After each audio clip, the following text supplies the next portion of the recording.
Hi everyone. இன்றைக்கி நான் என்ன ரெசிபி செய்ய போகிறேன்னு பார்த்தீங்கன்னா இட்லி உப்மா. இந்த இட்லி உப்மாவை எப்படி செய்யணும்னு பார்க்குறதுக்கு முன்னாடி இது வரைக்கும் இந்த சேனல் நீங்கள் சப்ஸ்கிரைப் பண்ணாமல் இருந்தீங்கன்னா சப்ஸ்கிரைப் பண்ணுங்கள். ஏன்னா அப்போ தான் உங்களுக்கு வந்து புது புது ரெசிபி வீடியோஸ் உங்களுக்கு கிடைக்கும். ஓகே, இட்லி உப்மா வந்து இப்போ எப்படி செய்யணும்னு பார்க்கலாம். கடலைப்பருப்பு ஒரு ஸ்பூன் அளவுக்கு எடுத்து வச்சுக்கோங்க. அப்புறம் உளுந்தும் அதுக்கப்புறம் கடுகும் ஒரு ஸ்பூன் அளவுக்கு எடுத்து வச்சுக்கலாம். அப்புறம் கொஞ்சமாக கருவேப்பிலை எடுத்து வச்சுக்கலாம். அப்புறம் சிகப்பு மிளகாய் 2 வந்து நான் கட் பண்ணி வச்சுருக்கேன். இப்போது தேவையான அளவு எடுத்து வச்சுக்கலாம். அதுக்கப்புறம் இட்லி வந்து 3 இட்லி எடுத்து வச்சுருக்கேன். ஓகே, இப்போ தேவையான இன்க்ரீடியன்ட்ஸ் என்னென்னு பார்த்தாச்சு. இப்போ வந்து எப்படி செய்யணும்னு பார்க்கலாம். ஃபஸ்ட்டு இட்லி வந்து சின்ன சின்னதாக இந்த மாதிரி பிச்சுன்னு எடுத்து வச்சுக்கலாம். இந்த மாதிரி சின்ன சின்னதாக நம்ம இந்த மாதிரி பண்ணிடலாம்.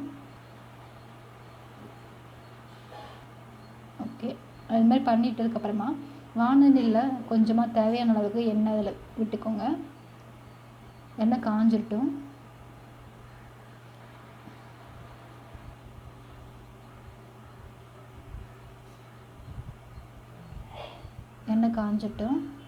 எண்ணெய் காஞ்சதுக்கப்புறமா கடுகு உளுந்து இதில் கடுகும் அதுக்கப்புறம் உளுந்தும் இதில் சேர்த்து நம்ம இதில் ஆட் பண்ணிடலாம்.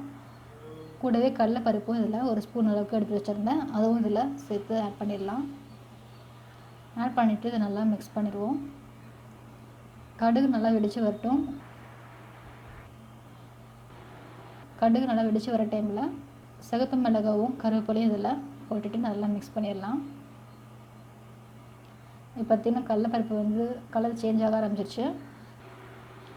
இந்த ஸ்டேஜ் வர டைமில் நம்ம சின்ன சின்ன இதை நம்ம பிச்சு வச்சுருந்த இட்லி நம்ம இதில் போட்டுடலாம். இட்லி இதில் போட்டுட்டு சேர்த்து நம்ம நல்லா மிக்ஸ் பண்ணிடலாம்.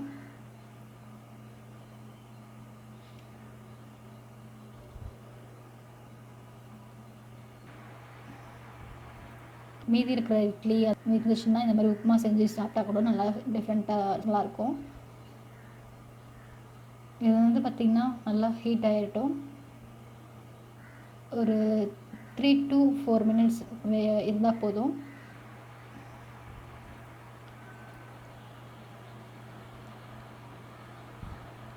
இதில் நெய்யில் கொஞ்சமாக இதில் விட்டுக்கோங்க, நல்லா டேஸ்ட்டாக வாசனையாகவும் இருக்கும். நெய் ஆட் பண்ணதுனால இது நல்லா மறுபடியும் மிக்ஸ் பண்ணிடலாம். லைட்டாக கலர் சேஞ்ச் ஆகிற டைமில் இதை நம்ம இறக்கிட்டால் போதும். இப்போ நல்லா மிக்ஸ் பண்ணிட்டிங்கன்னா 2-3 minutes இது கழித்து இதை நம்ம ஒரு பிளேட்டில் அதை எடுத்துடலாம். இப்போ சூப்பரான இட்லி உப்புமா ரெடி ஆயிடுச்சு. இதை நம்ம ஒரு பிளேட்டில் அதை எடுத்துடலாம். ரொம்ப சிம்பிளான ரெசிபி, பிரேக்ஃபாஸ்ட்டாக எடுத்துக்கலாம். ரொம்ப சூப்பராக இருக்கும். இந்த மெத்தடில் நீங்கள் செஞ்சு பாருங்கள். செஞ்சு பார்த்துட்டு உங்களுடைய ஃபீட்பேக் சொல்லுங்கள். இந்த வீடியோ உங்களுக்கு பிடிச்சதுன்னா கண்டிப்பாக நீங்கள் லைக் பண்ணுங்கள், ஷேர் பண்ணுங்கள். இது வரைக்கும் நீங்கள் சப்ஸ்கிரைப் பண்ணாமல் இருந்தீங்கன்னா சப்ஸ்கிரைப் பண்ணுங்கள். அப்போ தான் உங்களுக்கு புது புது ரெசிபி வீடியோஸ் உங்களுக்கு காத்துட்ருக்கு. உங்களுக்கு அதெல்லாமே கிடைக்கும். தேங்க்யூ.